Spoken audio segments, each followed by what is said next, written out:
Hello, everyone. My name is Edith. I had many hopes and dreams about my marriage to Jeffrey. We met at a work event and instantly hit it off. We dated for 3 years before deciding to get married. Jeffrey was a very kind and caring boyfriend who spoiled me with gifts and dates, even when I didn't ask for them. I grew up poor and had no family connections, so when I met Jeffrey, I thought I had found my soulmate. Our relationship was almost perfect, except for one problem. Jeffrey's mother, Vivian, didn't like me at all. Vivian was rich from smart investments and Jeffrey had grown up comfortably. When she found out he was dating someone like me, she had a hard time accepting it.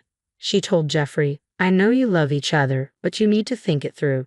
Jeffrey is used to a comfortable life and you don't have a substantial income, Edith. I'm afraid you'll end up taking advantage of him." I responded, "Vivian, I know my family wasn't well off, but I'm doing okay for myself. I love Jeffrey and want to be with him." Jeffrey backed me up, saying, "Mom, you're being too critical. I like spoiling Edith. She's a great girl who listens to me and considers my feelings. We make a good match." But Vivian was never convinced. She always had doubts about our relationship, which made me feel hostile toward her. No one likes being called a gold digger by their in-laws. So, Vivian and I had a strained relationship from the start. I thought my marriage to Jeffrey would bring me mother-in-law problems, and since Vivian was powerful and headstrong, I doubted we would get along. She never went beyond expressing her doubts about me though. I admired her but kept my distance, feeling secure with Jeffrey's support. I married Jeffrey, the sweet and caring guy I wanted to spend my life with, but life had other plans. Shortly after our wedding, Jeffrey changed completely. He stopped being affectionate or caring. He no longer spoiled me with gifts, but I did mine because I was with him for love, not money. Things quickly got worse. Jeffrey turned out to be greedy and selfish, a side he never showed before our marriage. He became a freeloader, expecting me to cater to all his demands. It started small, with him asking for cash or for me to buy things, but soon I was paying for everything. Every month, he had an excuse for why he couldn't contribute to household expenses. I never complained, thinking it was a temporary situation. However, I was shocked when Jeffrey suddenly quit his job because of management problems. He didn't consult me, he just informed me after it was done. When I asked him about finding a new job, he said, "I don't want to go to work, Edith. All this toxic work culture is getting to me. I don't think I'm made to work in the system. It's better if I stay at home." "But we need the extra income, Jeffrey. You can't just make such big financial decisions alone." "You could have talked to me before deciding," I replied. "Is there anything to talk about? Do you want me to stay at work and damage my mental health?" he retorted. "No, Jeffrey, I don't want you to risk your mental health. I just wish you had consulted me before deciding. We are a team, and these decisions need to be discussed." Jeffrey ignored my feelings and never apologized. I had no idea what he expected me to do. I didn't mind my husband staying at home, but Jeffrey never did anything for the house either. I did all the cooking and cleaning while working 40 hours a week. Sometimes I took overtime shifts to make ends meet. Jeffrey just stayed at home and played video games. When I asked him to help around the house, he said, "I don't feel like doing chores. You know, I've been depressed for a while. I don't have the energy to do chores." "Jeffrey, I need help around the house. I'm working hard and can't keep up with all the chores. You don't have to do everything. Can you at least help?" I pleaded. "But I'm not good at these things. These are women's jobs. You can't expect me to do them. If I fail at these chores, I will feel even worse about myself." "Jeffrey, if you're having serious mental health problems, you should start therapy. I'll take up a side job to help you. It won't be a problem. I want you to get better," I suggested. "Therapy is for weak people. I don't need therapy. I just want to be left alone." "You're making everything worse by being pushy and annoying," he snapped. Jeffrey didn't even want to go to therapy.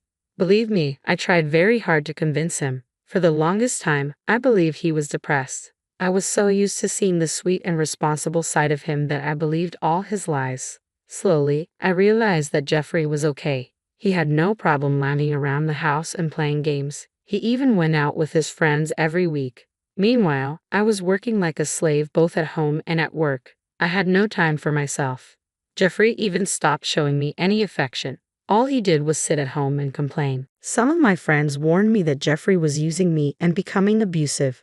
However, I refused to believe them. I still had full faith in the relationship. Somewhere in my mind, I thought the old Jeffrey was still there. I was wrong. I stayed in this situation for 2 whole years. It was a nightmare for me. One day, I got fed up and said, Jeffrey, we can't go on like this. It's been 2 whole years. You need to either help around the house or get a job. I can't do this anymore. I've already told you multiple times that I'm not in the mental space to work. Why can't you just listen? You have been annoying me a lot, he replied. Jeffrey, I have been patient with you for 2 years. You won't even get help for your problems. How will our situation get better? Will it ever get better? I asked. We are pretty good right now. What is your freaking problem? You're managing just fine without my help, he said dismissively. I have zero savings and don't have any time for myself. I had to work like a dog at both the office and home. I couldn't take it anymore. If you don't get help, Jeffrey, I will leave, I said firmly. Good, then leave, he snapped back. You just said you don't have any savings. How will you pay for a lawyer? And if you divorce me, you'll have to pay alimony. Plus, I'll get your house. Go ahead and divorce me. At that moment, I realized Jeffrey had trapped me. This was his plan all along. I had never felt so scared and hopeless in my life. All my love for Jeffrey quickly turned into fear. But I was strong-willed. With no family, I knew how to stand up for myself. Instead of cowering in fear, I made a plan to get out. I knew exactly who to turn to for help. The next day, I called Vivian from work and poured my heart out to her. I knew she was more reasonable than Jeffrey and would understand my helplessness. She had raised him single-handedly and didn't take nonsense from anyone. Even though she didn't like me, I hoped she would help. Vivian was furious, but not with me. What the hell, Edith? This is unacceptable. I'm embarrassed by what my son has done. I have no idea how he turned into such a greedy and selfish person. I don't know what to do, I confessed. I don't have anyone nearby. I don't even have a family. You're the only one I can turn to. I'm glad you trusted me enough to tell me, Vivian said. After what my son has done, I'm surprised you don't think badly of me. I have already given you enough reasons to hate me. Don't worry, Edith. I'm on your side. I will do something. Jeffrey has crossed his limits. Thank you so much, Vivian. You have no idea how relieved I am. I felt so alone and stuck after Jeffrey made those threats. Vivian was perfectly capable of handling Jeffrey. Believe it or not, he was actually pretty scared of her. As I said, Vivian didn't take nonsense from anyone and wouldn't shy away from teaching Jeffrey a good lesson. Jeffrey had no idea what was coming for him. I had all my ducks in a row and was just waiting for Vivian to strike. She showed up at our house about 2 weeks after I talked to her. When I came home from work, I saw her sitting in the living room with her luggage. She looked at me and said, "Come here, Edith. We were waiting for you. You must be surprised to see me here." "Yes, it's a pleasant surprise, Vivian. What brings you here?" I asked. "Well, there's been some stuff going on, so I wanted to talk to both of you." "What is it, Mom?" "Tell us immediately," Jeffrey said.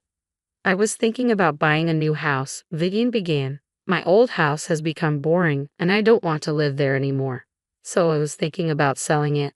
"But what will you do with the money? The house is expensive, and you'll get a good deal out of it. I don't think you need that much money right now. You should do something about it," Jeffrey said. "All right, son. I don't need that much money, so I've made a decision. I'll give you the money, Jeffrey. I have enough to get a new place with my savings. You can have the sale proceeds as an early inheritance of sorts." "Mom, are you serious? That is great news. I can't thank you enough. You've made the right decision," Jeffrey said, overjoyed. "Don't get so carried away, Jeffrey. I have one condition that you must agree to before I give you the money. I want you to divorce Edith. You know I never liked her, so I don't want her benefiting from your money. If you agree to divorce her, the money will be yours. If you don't divorce her, I will keep the money and do as I please." "Wait, that's all you want? You want me to divorce Edith?" "Yes, I even brought the papers with me. If you sign them, we can go for a mutual divorce. The entire process will be simple. I'll hand you the money once everything is finalized."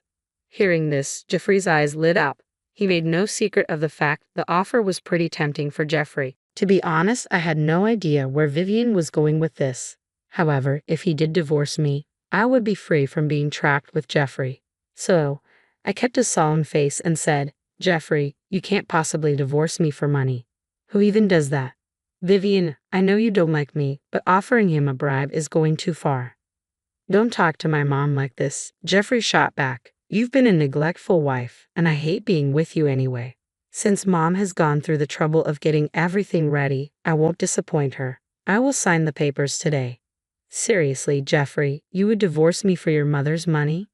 Look, you've been wanting out of this marriage anyway, and I don't want to be with someone my mom doesn't like. So let's just make it easier for each other and get divorced. If that's your decision, I have nothing to say. However, I will only sign the papers if you agree to let go of alimony, and I won't be giving you a cent of my savings. Fine, I won't claim alimony or anything else. The alimony would be a small amount anyway. I can get myself a better life with Mom's money. I won't need your meager savings and alimony. Okay then, Vivian, you have your wish. We will sign the divorce papers. Hearing this, Jeffrey quickly took a pen from the table and signed the papers. He also promised to meet with a lawyer the next day to draw up documents for a divorce settlement. Vivian said she would help him get a good lawyer. Jeffrey, looking very happy, went off to the master bedroom to call his friends. Meanwhile, Vivian sat there with a smile on her face. She walked up to me and said, "So, my stupid son divorced you and accepted my little bribe. He didn't even take time to think. I had no idea how vile he had become. Let's make him regret this, Edith." "So, you did plan everything, didn't you? You're helping me get a divorce and leave Jeffrey." "Yes, I did. I know I've been hard on you all this while. I should have been more critical of my son. But don't worry, this time I won't slack off. Jeffrey will be taught a lesson." Hearing Vivian's words, I knew I made the right decision to divorce him. If I had stopped Jeffrey from divorcing me or stuck around any longer, he would have gotten even more abusive. But I wasn't going down so easily.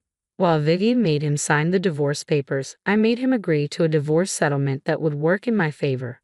Jeffrey was so blinded by greed that he didn't stop to think of my terms. I guess he believed Vivian's words. Anyway, Vivian moved in with me and Jeffrey because she was selling her house soon and needed a place to stay until it was sold. She also told Jeffrey that she wanted to make sure I didn't try to change his mind. Jeffrey gladly invited her to stay as long as she wanted. I moved out of the house once Jeffrey signed a document saying that he wouldn't demand anything from me. I had a good lawyer who made sure everything was okay. I moved into an apartment and tried to start my life afresh. Vivian and Jeffrey stayed at the old house until the divorce was finalized after 6 months. When the entire process was done, Vivian, Jeffrey, and I met outside the courthouse. Jeffrey said, "Finally, I'm free from a witch like you. You were right, Mom. I should have left her a long time ago. I wish I had done this sooner. You threw away years of love for your greed. You should be ashamed of yourself," I said. "Don't be dramatic, Edith. Anyone would do this for good money. You'll understand once I start living a better life than yours." "Mom, since my divorce has been finalized, when will you transfer the money? I need to pay the lawyers and start living a new life." "Well," Vivian said, "I changed my mind. I'm not giving you the money. I have other plans for it." "What? Mom, what happened so suddenly? Why are you changing your mind?" "Probably because I got what I wanted, and so did Edith. I'm well aware of the fact that you have been financially abusing Edith. She also gave me a detailed account of how you trapped her. If this wasn't bad enough, you readily divorce your wife for money. Do you think I would reward you after this?" "But Mom, you're the one who said that I needed to get a divorce. What is going on? Why are you taking Edith's side? You hate her." "Well, no, I don't hate her. Right now, you are the one I hate. How could you do this to your wife, Jeffrey? Is this what I taught you? You were nothing but Mom. This is a shame. You should be supporting me, not Edith. I deserve the money after everything. You will give it to me." "You deserve nothing," Vivian said coldly. "I've given half of the money to Edith so she can get a good lawyer. The other half I spent on buying the house you live in right now. But you won't be welcome there. Here is an eviction notice for you. After your month is up, Edith will stay there and she won't need to pay rent." The look on Jeffrey's face was priceless. Most people in my place would cry over the divorce, but I was laughing my butt off. Vivian's true intentions were revealed, and Jeffrey realized we used his greed against him. He went pale and started throwing a tantrum right there at the courthouse. Vivian and I got into a car and simply left the scene, leaving security to deal with his screaming and insults. I went back to my rented apartment, and even Vivian came to stay with me. Jeffrey was becoming unhinged, so I didn't want her in the house as long as he was there. Jeffrey tried to call us both, but we ignored his calls. He also sent us some colorful texts filled with threats and insults, which we saved just in case we needed a restraining order. As the days passed, Jeffrey's madness didn't escalate. Instead, his stance changed completely. He was now begging and pleading with me and Vivian. Honestly, it was hilarious. Gone were his threats and insults. Now all he did was apologize and ask for help. Jeffrey had hired an expensive lawyer because Vivian had promised to pay for one. That was a trap, so Jeffrey was stuck with a huge bill for his lawyer, who was getting restless and hinting at taking legal action against him. Jeffrey had to beg people for help because neither Vivian nor I gave him any money. He had a roof over his head, but he knew it wasn't for long. The eviction notice was hanging over him, and he simply couldn't afford to move out or get involved in another legal matter. He begged his friends for help, but they rejected him as well. I guess that taught him a good lesson. His texts soon became desperate, but we didn't reply. One night, Vivian told him to get a job and get out. She also informed him that he was being disowned for his horrible behavior towards me. For now, Vivian is staying with me while we prepare a permanent move to the house. Eventually, Vivian will buy a new place, but she told me that I could live there as long as I wanted.